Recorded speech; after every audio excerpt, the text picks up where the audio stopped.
दोस्तों, मैं शिवांजय पाठक एक बार आपके सामने फिर से हाजिर हूँ आपके अपने यूट्यूब चैनल सरल एग्जाम पर। दोस्तों, आज मैं आपके सामने लेकर के आया हूँ आरआरबी एनटीपीसी का प्रैक्टिस सेट। दोस्तों, इस प्रैक्टिस सेट में मैंने हर एक क्वेश्चंस को रखा है, वो चाहे साइंस के क्वेश्चंस हों, चाहे वो करेंट अफेयर्स के क्वेश्चंस हों, चाहे वो इतिहास के हों। इन सभी क्वेश्चंस को मैंने इस प्रैक्टिस सेट में रखा है। दोस्तों, अगर आपकी तैयारी आरआरबी एनटीपीसी के लिए है तो आप इस प्रैक्टिस सेट में आराम से 25 से 30 क्वेश्चन कर सकते हैं। दोस्तों, आज का यह टॉपिक स्टार्ट करने से पहले मैं आपको बता देना चाहता हूं कि आरआरबी एनटीपीसी का एग्ज़ाम डेट आ चुकी है, जो कि 28 तारीख से स्टार्ट होंगे। आइए स्टार्ट कर लेते हैं आज का अपना यह टॉपिक। अगर अभी तक आपने इस चैनल को सब्सक्राइब ना किया तो सब्सक्राइब कर लीजिए, लाइक ना किया हो तो लाइक कर दीजिए, ज़्यादा से ज़्यादा शेयर कीजिए। आइए स्टार्ट करते हैं आज का अपना यह टॉपिक। नंबर 1, सिंधु घाटी सभ्यता निम्नलिखित स्थानों में से किस स्थान पर 6 अन्न भंडार एक पंक्ति में थे? दोस्तों, इसका आंसर हो जाएगा ऑप्शन बी। ऑप्शन बी हो जाएगा इसका आंसर हड़प्पा। हड़प्पा में 6 अन्न भंडार एक पंक्ति में थे। दोस्तों, आइए अगला क्वेश्चन देख लेते हैं। नंबर 2 क्वेश्चन है, सिकंदर के आक्रमण के समय निम्नलिखित राजवंशों में से किसका शासन उत्तर भारत में था? दोस्तों, इसका आंसर हो जाएगा ऑप्शन 1। दोस्तों, सिकंदर के आक्रमण के समय उत्तर भारत में नंद वंश का शासन था। ऑप्शन ए हो जाएगा।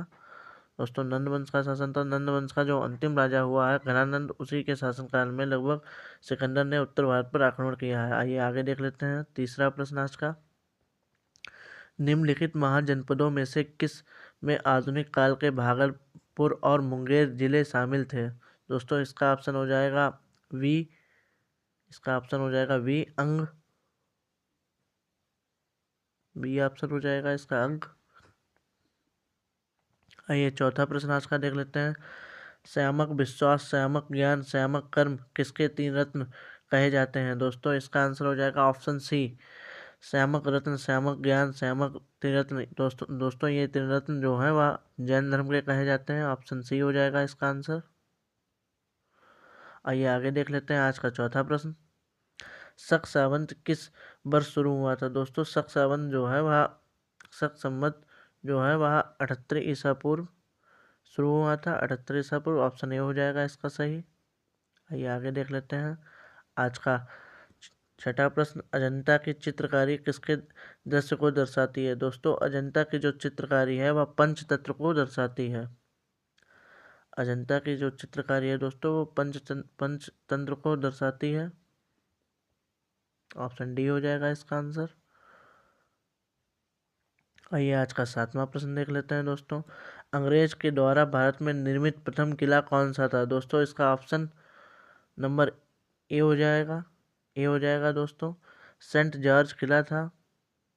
प्रथम अंग्रेजों द्वारा निर्मित किला जो था वह सेंट जॉर्ज किला था। ऑप्शन ए हो जाएगा इसका आंसर। आइए आगे देख लेते हैं आज का आठवां प्रश्न।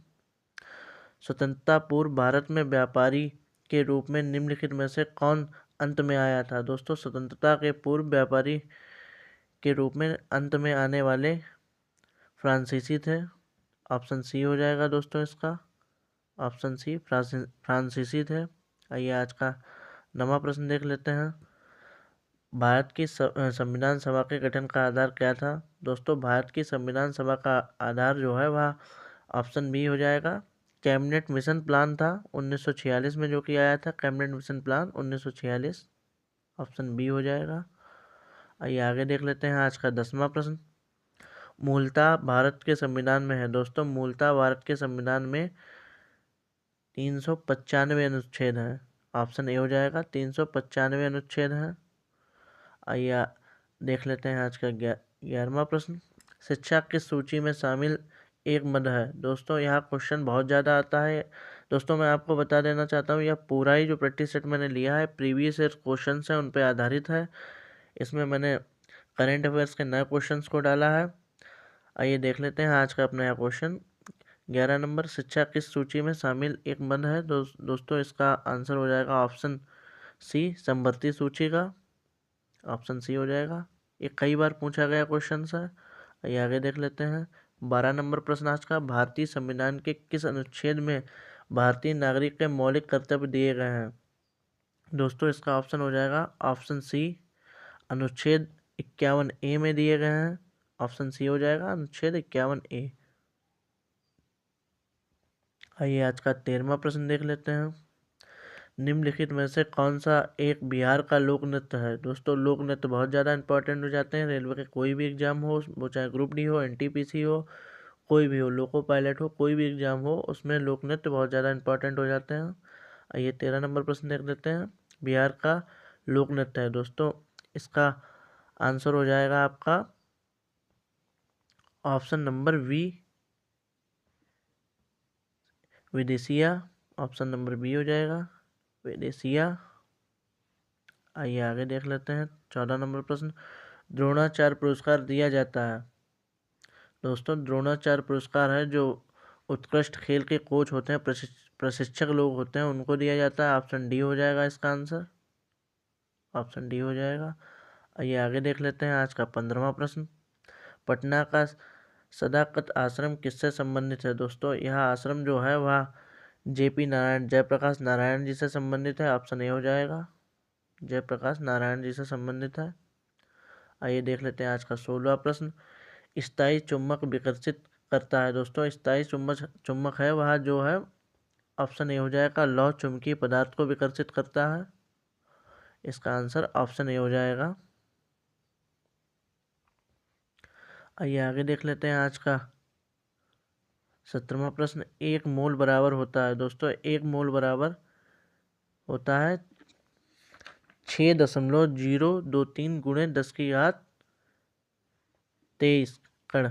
दोस्तों यहाँ पे 6.023 गुणे 10⁻23 कण होता है। दोस्तों यहाँ पे थोड़ा सा मिसप्रिंट है, उसको आप इग्नोर कीजिएगा।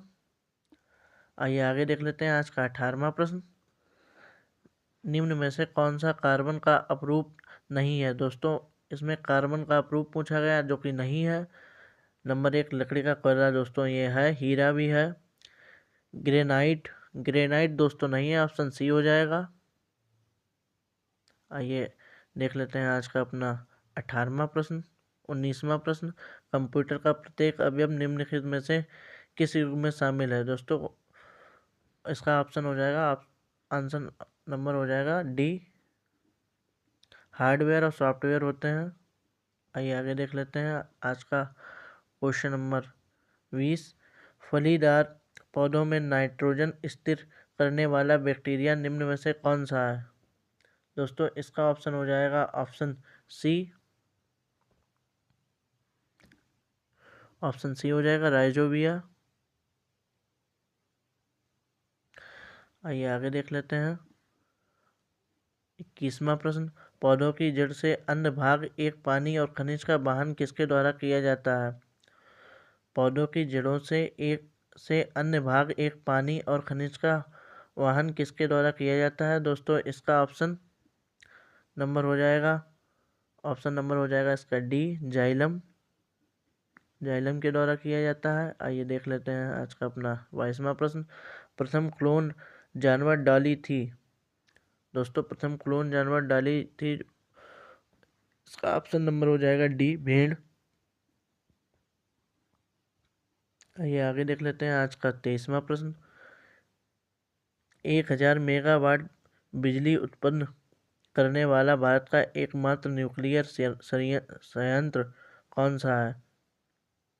कुंडलकुलम है या दोस्तों कुंडलकुलम है। ऑप्शन बी हो जाएगा इसका, ऑप्शन बी हो जाएगा। आइए आगे देख लेते हैं 24 नंबर प्रश्न। निम्न में से कौन सा रेडियोधर्मी तत्व नहीं है। दोस्तों रेडियोधर्मी तत्व जो कि है वह कैडमियम नहीं है। ऑप्शन डी हो जाएगा, ऑप्शन डी हो जाएगा, कैडमियम नहीं है। आइए आगे देख लेते हैं आज का अपना 25वां प्रश्न। एक तत्व के निम्नलिखित गुणों में से संपूर्ण संख्या कौन सी होती है। इसका ऑप्शन नंबर सी हो जाएगा, परमाणु संख्या। एक तत्व के निम्नलिखित गुणों में से संपूर्ण संख्या कौन सी होती है, परमाणु संख्या। ऑप्शन सी हो जाएगा इसका आंसर। आइए आगे देख लेते हैं आज का 26वां प्रश्न। कैलावराइट किसका अयस्क है। दोस्तों कैलावराइट जो कि है वह सोने का अयस्क है। ऑप्शन सी हो जाएगा इसका। सी हो जाएगा। आइए आगे देख लेते हैं 27 नंबर प्रश्न, मानव शरीर का कौन सा अंग निमोनिया से प्रभावित होता है। दोस्तों मानव शरीर का कौन सा अंग निमोनिया से प्रभावित होता है, इसका ऑप्शन नंबर सी हो जाएगा। दोस्तों यहाँ ज़्यादा मैं विस्तार पूर्वक बात नहीं कर रहा हूँ क्योंकि मैं प्रैक्टिस सेट लगवा रहा हूँ, यहाँ खाली क्वेश्चंस ही लगवाऊंगा। आइए आगे देख लेते हैं आज का 28वां प्रश्न, अकबर के शासनकाल में राजस्व व्यवस्था किसके जिम्मे थी। दोस्तों अकबर के दरबार में जो राजस्व व्यवस्था थी वह टोडरमल के जिम्मेदारी थी। ऑप्शन डी हो जाएगा, इसका डी हो जाएगा। आइए आगे देख लेते हैं, हाल ही में इंटरनेशनल क्रिकेट के सभी प्रारूपों से संन्यास की घोषणा करने वाले ऐसे एकमात्र कप्तान जिन्हें आईसीसी के सभी पुरस्कार को जीता है। दोस्तों इसका ऑप्शन नंबर सी हो जाएगा, महेंद्र सिंह धोनी ने 15 अगस्त को लिया था।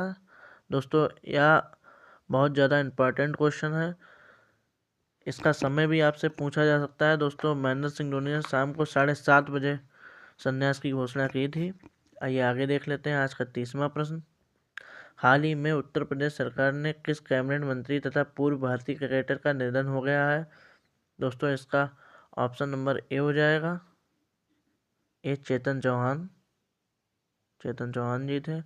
आइए आगे देख लेते हैं, 31 करदाताओं के लिए पारदर्शी कराधान ईमानदार का सम्मान नामक प्लेटफॉर्म का शुभारंभ किसने किया है। करदाताओं के लिए पारदर्शी कराधान ईमानदार का सम्मान नामक प्लेटफॉर्म का शुभारंभ किसने किया है। दोस्तों इसका सही आंसर ऑप्शन नंबर ए हो जाएगा, प्रधानमंत्री नरेंद्र मोदी जी ने किया है। ऑप्शन ए हो जाएगा, प्रधानमंत्री नरेंद्र मोदी जी ने किया है। आइए आगे देख लेते हैं 32वां प्रश्न, किस देश ने वर्ष 1971 में अपने देश के स्वतंत्रता संग्राम के दौरान शहीद हुए भारतीय सैनिकों के सम्मान में स्टैंड अलोन युद्ध स्मारक बनाने का फैसला लिया है। दोस्तों इसका सही ऑप्शन बी हो जाएगा, बांग्लादेश ने यह फैसला लिया है। आइए आगे देख लेते हैं 33 नंबर, पूर्व रक्षा मंत्री और सेवानिवृत्त सेनाध्यक्ष वर्टोस रुइज को किस देश का प्रधानमंत्री नियुक्त किया गया है। दोस्तों इसका सही ऑप्शन नंबर आंसर हो जाएगा ए, पेरू के प्रधानमंत्री नियुक्त किए गए हैं वाल्टर रोजर वर्टोस रुइज। आइए आगे देख लेते हैं 34 नंबर प्रश्न, किस प्रसिद्ध उर्दू कवि का इंदौर में 11 अगस्त 2020 को कोविड-19 के इलाज के दौरान निधन हो गया है। दोस्तों इसका सही आंसर ऑप्शन नंबर बी हो जाएगा, राहत इंदौरी जी का हो गया है।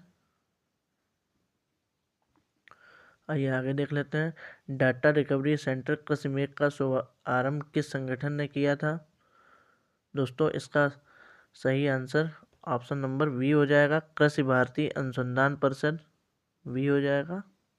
आइए आगे देख लेते हैं 35 नंबर प्रश्न, 36 नंबर प्रश्न, फोर्ब्स सूची के अनुसार विश्व में सर्वाधिक कमाई करने वाले टॉप 10 अभिनेताओं की सूची में प्रथम स्थान किसे मिला है। दोस्तों इसका सही आंसर ऑप्शन नंबर ए हो जाएगा, ड्वेन जॉनसन को मिला है।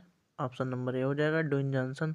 लेकिन दोस्तों अगर ये पूछा जाए कि फोर्ब्स सूची के अनुसार विश्व की सर्वाधिक कमाई करने वाले टॉप 10 सूची में प्रथम भारतीय, एकमात्र भारतीय या एक भारतीय कौन है, उसका ऑप्शन नंबर डी हो जाएगा, अक्षय कुमार जी हैं। वैसे तो आपका आंसर सही आंसर जो कि है वह यही है, ड्वेन जॉनसन। आइए आगे देख लेते हैं आज का 37 नंबर प्रश्न, स्वच्छ भारत मिशन अकेडमी का शुभारंभ किस मंत्रालय द्वारा किया गया। स्वच्छ भारत मिशन अकादमी का शुभारंभ किस मंत्रालय द्वारा किया गया। दोस्तों इसका सही आंसर जो है वह ऑप्शन नंबर ए हो जाएगा, जल शक्ति मंत्रालय द्वारा किया गया था। जल शक्ति मंत्रालय द्वारा किया गया था। आइए आगे देख लेते हैं आज का 38वां प्रश्न, कोविड-19 की वैक्सीन स्पुतनिक वी पंजीकृत कराने वाला पहला देश कौन सा है। दोस्तों यह पहला देश रूस है। इसका सही ऑप्शन सी हो जाएगा। आइए 39 नंबर प्रश्न देख लेते हैं आज का, नेशनल इंफ्रास्ट्रक्चर पाइपलाइन NIP के ऑनलाइन डैशबोर्ड का उद्घाटन किसने किया था? दोस्तों इसका सही ऑप्शन का उद्घाटन किसने किया था? दोस्तों इसका सही ऑप्शन हो जाएगा Nirmala Sitharaman ji. Option number B हो जाएगा निर्मला सीतारमण जी। आइए आगे देख लेते हैं 40 नंबर प्रश्न। भारतीय रेलवे द्वारा रेलवे के वास्तविक समय की निगरानी के लिए पूरे भारत में शुरू किए गए ऐप का नाम क्या है? दोस्तों इसका सही ऑप्शन ए हो जाएगा OHE निरीक्षक ऐप। दोस्तों आज का यह टॉपिक यहीं समाप्त होता है। आशा करता हूँ इन 40 क्वेश्चंस में आपको कुछ सीखने को मिला होगा, कुछ समझने को मिला होगा। इसी प्रकार के क्वेश्चंस मैं आपको डेली बेस पे देता रहूँगा। धन्यवाद दोस्तों। Thanks for watching the video. अगर आपने अभी तक चैनल को सब्सक्राइब ना किया हो तो सब्सक्राइब कर दिए, ज़्यादा से ज़्यादा लाइक और शेयर कीजिए। धन्यवाद।